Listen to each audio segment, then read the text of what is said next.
생각해보면 중개를 해주는 사람은 이분은 고정적인 고객이고 그 동네에서 고정적인 고객이고 그렇죠. 저는 흘러갔다가 흘러나가는 사람이니까 사실 중개인 입장에서는 이 할머니를 더 챙겨주는 게 맞거든요. 맞네. 네, 그렇게 생각하면은 내가 챙길 수 있는 것들은 당연히 다 챙겨야 하는 거라고 생각이 드는데 저는 좀 아쉬웠던 게 집주인 할머니랑 대면을 못했어요. 제가 부산에서 또 집을 구하러 가고 이렇게 하다 보니까 제가 그냥 시간 될 때 가서 사인하고 오고 할머니도 그냥 본인 시간 될 때 이제 사인하고 하고 했는데 할머니 얼굴을 한 번이라도 봤다면 아, 이랬을 텐데. 왜냐하면 사실 대면에서 할 수 있는 이야기들이 훨씬 더 많거든요. 이거는 그럼 이렇게 하면 될까요? 뭐 입주 청소는 이렇게 해주시는 거 맞죠? 이렇게 이제 확인이라도 한번 해볼 수 있었을 텐데 그걸 못한 점이 되게 아쉬워가지고 한 번은 집주인과 대면을 했으면 좋겠다. 이제 대리인이나 이런 거 하지 말고 최대한 이제 집주인을 직접 만나서 보통은 그게 원칙이긴 하거든요. 그렇죠. 네. 저는 왜 집주인을 못 봤지 이 생각을 지금 머릿속에 하고 있었거든요. 그게 원칙인데 사실 중개인들은 이제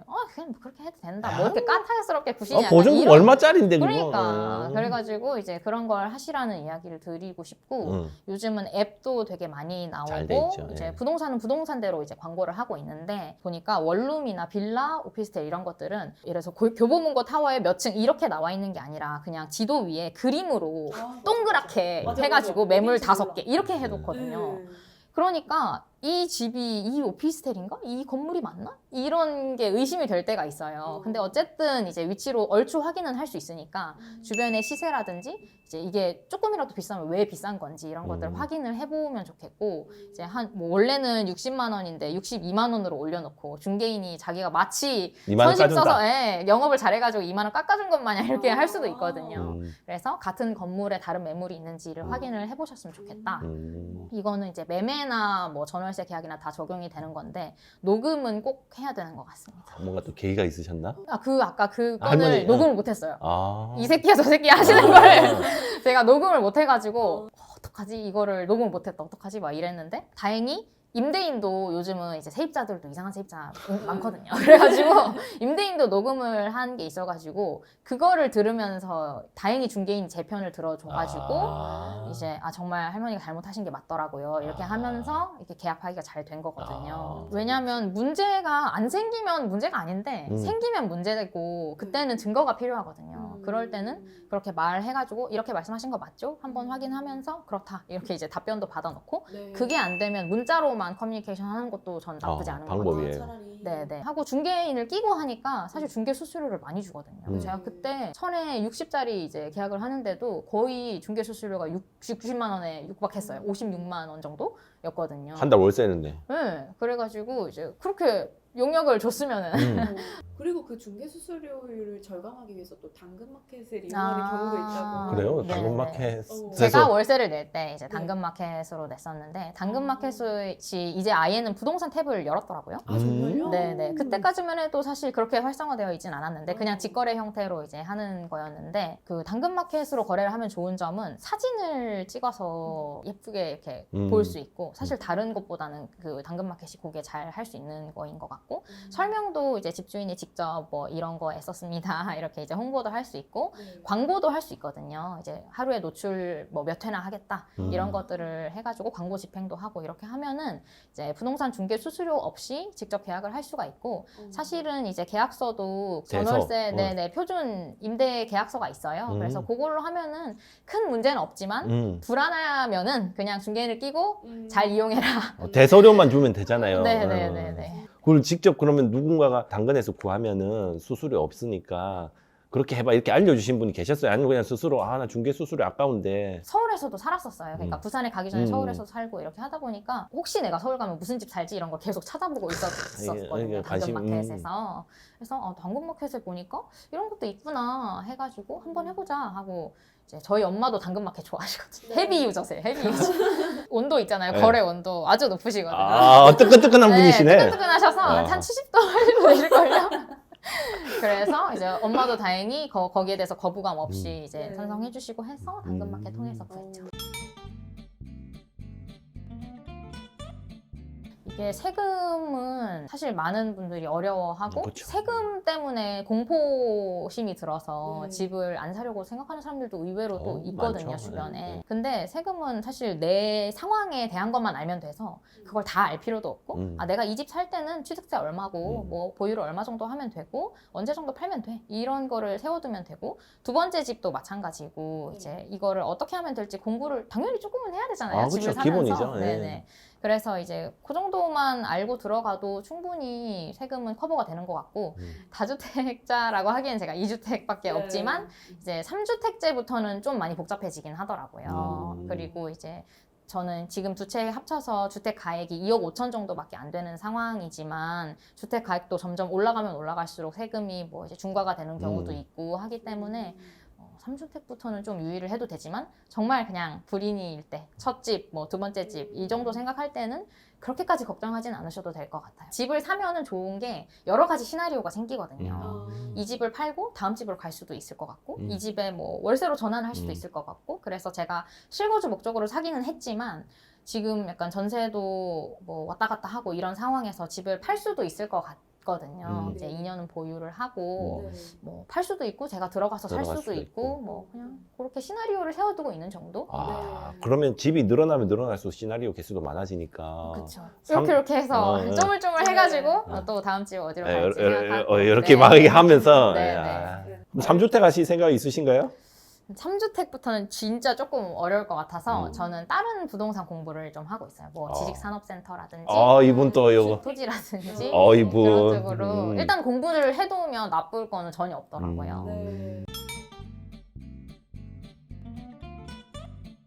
유튜브가 자극을 받기엔 좋은 것 같아요. 뼈 때리는 말을 많이 해주시잖아요. 네. 나도 잘할 수 있는데 안 하고 있는데. 하시죠. 시작하시죠. 네. 뼈 한 번만 때려주세요. 저. 아니. 좋은 거는 또 이제 사연을 많이들 보내주시더라고요, 요즘은. 그래서 유튜브 채널마다 사연을 받아서 거기에 대해서 상담도 해주고 조언도 해주고 이런 채널들이 많은데 그런 거 보면서 이미지 트레이닝 좀 해보고 지금 이 사연에 나오는 동네는 어디인지 호갱노노에서 한번 찾아도 보고 네. 이렇게 하다 보면 아 근데 유튜브 영상은 보다가 흘러간다 이런 기분이 들 때가 있어요. 그래서 그럴 때는 한 사람의 인사이트가 압축적으로 정리된 책을 보는 게 좋더라고요. 그래서 이제 저도 그냥 책 한 권 딱 보고 이거 보고 나면 내가 돈 모이면 무조건 집 사 이런 생각으로 책을 또 여러 권 읽는 것도 답이냐고 물어본다면 그거는 아닐 수도 있다고 생각하거든요. 당연히 여러 권을 읽으면서 공통적으로 말하는 건 뭐지? 라는 걸 깨달을 수는 있지만 한 권이라도 제대로 보고 실행을 하려고 생각하는 게 중요한 것 같아요. 그래서 이제 저도 막 다른 분들 책 보면서 저만의 부동산 자료도 막 만들어 보고 이제 뭐 인구, 뭐 공급, 뭐 입주 물량 이런 거 다 하잖아요. 네. 그러니까 그런 것도 다 직접 만들어 보고 이렇게 하니까 이제 공부가 되고 그렇게 하다 보면은 대한민국에 도대체 내 집이 될 수 있는 집이 어디가 있지? 가 궁금하거든요. 그러면 이제 호갱노노라든지 아실에 들어가서 실질적인 데이터들을 보면서 또는 이제 호갱노노 후기도 잘 되어 있거든요. 그리고 후기에는 사람들이 이제 아파트 값을 올려야 되니까 가치를 올려야 훌리건. 되니까 좋은 거. 네. 홀리건. 네, 좋은 거를 다 이제 퍼다 날라두시거든요. 그러면은 아 여기는 어떤 호재가 있구나 이런 것도 알 수 있고 이제 아실에 들어가서는 뭐 학군 비교라든지 이런 게 또 잘 되어 있어서 정말 데이터를 근거로 의사 결정을 할 수 있도록 되어 있거든요. 그래서 그걸 보면서 또 하다 보면 이제 어딘가에 내 집이 있을 것 같아 이렇게 하면서 나가고 싶을 때가 막 오더라고요. 이제 안개가 슬슬 거쳐가면서 네. 흐릿하게 보이기 시작하는 내 집이. 네. 그래서 이제 그럴 때는 이제 임장을 나가야 하는데 저는 이제 임장하면은 들었던 생각이 다른 분들 얘기를 들어보니까 성공한 사람들 얘기를 보통 많이 듣잖아요. 저처럼 이제 시작하는 사람들보다는 이미 막 수십억, 수백억대 자산가가 나는 이렇게까지 했다 이런 얘기를 해주시는데 예를 들어서 뭐 아파트 복도식 아파트 꼭대기층에 내려가지고 계단으로 내려오면서 여기에 유모차가 몇 대인지 다 세봤다 라든지 저는 또 의외로 낯을 가리거든요. 그래서 이제 뭐 놀이터에 가가지고 네. 그 애들 놀리고 있는 부모가 있으면 물어보래요. 여기 집 괜찮냐고. 근데 못 하겠는 거예요. 근데 그거는. 쉽지 않은데? 네, 그래가지고 그런 거를 생각하니까 임장이 이제 어렵게만 느껴졌는데 그래서 저는 이제 쉽게 가자 쉽게 일단은 내가 이거를 하는 것부터가 중요하고 노원 얘기 오늘 몇 번째 하는지 모르겠는데 노원에 간 것도 제가 안 가봐서 그런 것도 있다고 말씀드렸잖아요. 그 동네가 익숙하지 않고 내가 마음을 한 번도 줘본 적이 없는데 사실 집을 덜컥 사는 건 쉽지가 않거든요. 그래서 나는 임장 자체를 익숙하게 해두고 이제 동네를 보는 안목을 키우자라는 이제 생각을 하면서 그냥 산책을 다니기 시작했어요. 그래서 그냥 가가지고 내가 만약에 이 아파트 입구에서 이렇게 나온다면 어디에 볼일을 보러 갈까? 어디에 가면 재밌는 게 있을까? 이런 것들을 보고 뭐 마트라든지 스타벅스에 가가지고 또 이제 빵도 하나 사보고 커피도 한 잔 마셔보고 스타벅스 기프티콘은 정말 많으니까요. 그래서 이제 보면서 아 여기는 학부모들이 많이 앉아있구나. 뭐 애기들 학교를 보내고 여기 오셨나 보네 라든지 아니면 여기는 공부하는 학생들이 많은 편이구나. 뭐 이런 것도 볼 수 있고 그러면 남은 거는 사실 부동산 문 열고 들어가는 거밖에 없거든요. 그게 제일 어려운데. 네. 근데 그거는 해야죠. 집을 살려면 해야 되는 거기 때문에 하게 되더라고요. 그리고 저는 부동산 소장님들 친절한 분들만 주로 만났어가지고 이제 제가 그 이후에도 저는 이제 2주택이니까 3주택은 좀 부담스럽고 저희 엄마가 저를 위해서 또 젊은 날을 희생해 주셨으니까 이제 엄마도 하나 하라고 이제 이런 거 봤더니 내가 여기가 좋더라 하고 또 추천을 해서 집을 또 한 채 사셨거든요. 아, 어머니께서? 네, 그래서 그런 거를 할 때 부동산을 가보니까 생각보다 뭐 그렇게 불친절하거나 그렇죠. 하진 않고 물론 제가 실수요의 입장에서 정말 살려고 들어가서 그런 걸 수도 있는데 이제 제가 제가 모아둔 돈 얼마고요? 제가 한번 둘러보고 왔는데 여기는 제가 갭으로 들어갈 수 있더라고요. 좋은 집 소개해 주실 수 있나요? 라고 하면은 쫓아낼 부동산 소장님들 안 계시기 때문에 그렇게까지 불안해하지는 않으셔도 될 것 같아요. 호구 잡힐까봐.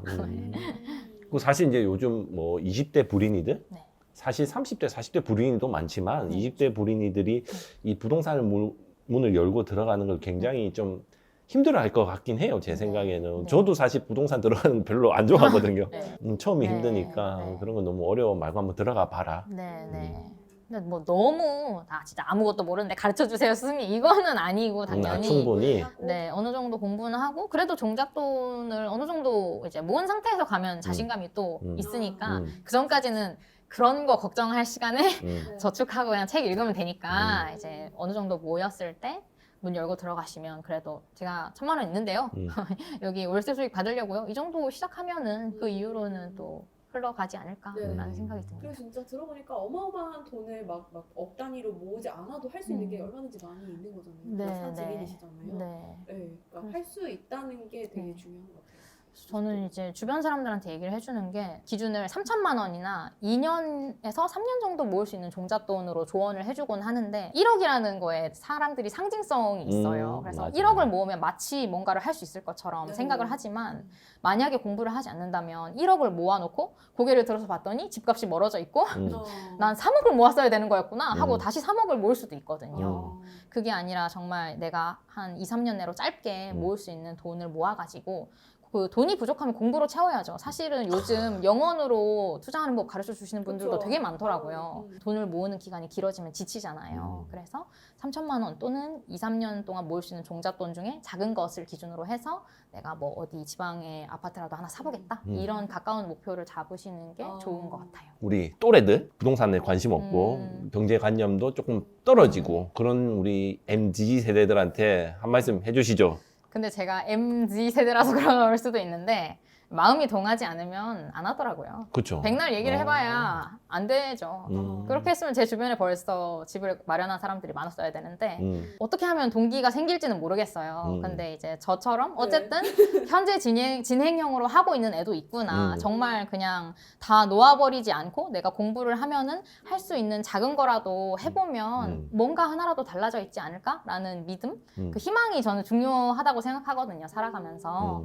그래서 희망을 잃지 않고 공부를 또 시작하셨으면 좋겠습니다. 네. 지침서까지는 아니지만 뭐 동행서 정도는 그쵸. 썼다고 이제 생각을 하고 같이 한번 나랑 네, 걸어가 네, 보자. 네. 네. 저도 이제 이렇게 선언해버렸으니까 이제 공부 안 하면 큰일 나거든요. 맞아.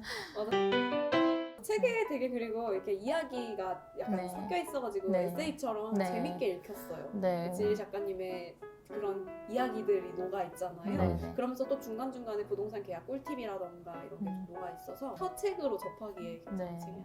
그래서 뭐 이미 성공하신 분들 이야기를 보면 이미 완성된 사람이 과거 이야기를 해주면 아쉬운 부분들이 좀 있거든요. 그렇죠. 내가 할 수 있나 읽으면서도 그런 생각이 들었는데 이렇게 가야 되겠다고는 생각을 하는데 어떻게 가야 되지? 어떻게 시작해야 되지?는 여전히 감이 안 오는 경우가 있어서 제가 일부러 더 생생하게 담고 이제 어떤 일이 있었는지를 담으려고 한 것도 있어요. 그래야 이제 조금 조금 더 간접 경험이 진하게 될 것 같아가지고 재택을 봐주시면. 네, 네. 알겠습니다. 그럼 이제 마무리하겠습니다. 네. 네, 우리 이제 진하게 경험을 담은 찔리로 바꿀까요? 괜찮네. 우리 진하게 경험을 담은 우리 진리님의 내가 내 집에 살고 싶을 뿐이야. 네. 우리 이제 부동산 투자를 처음 시작하는 3, 40대 말고 NG 중에서도 20대 분들 같이 이제 부동산 투자를 동행할 수 있는 동행서로 처음 시작하면 어떨까? 네. 괜찮은 소개였나요? 네, 너무 좋습니다. 네, 영광인가요? 네, 네, 영광입니다. 저도 영광입니다. 네, 네. 또 귀한 시간 내주셔서 감사합니다. 네, 네, 마무리하겠습니다. 감사합니다. 네. 고맙습니다. 감사합니다.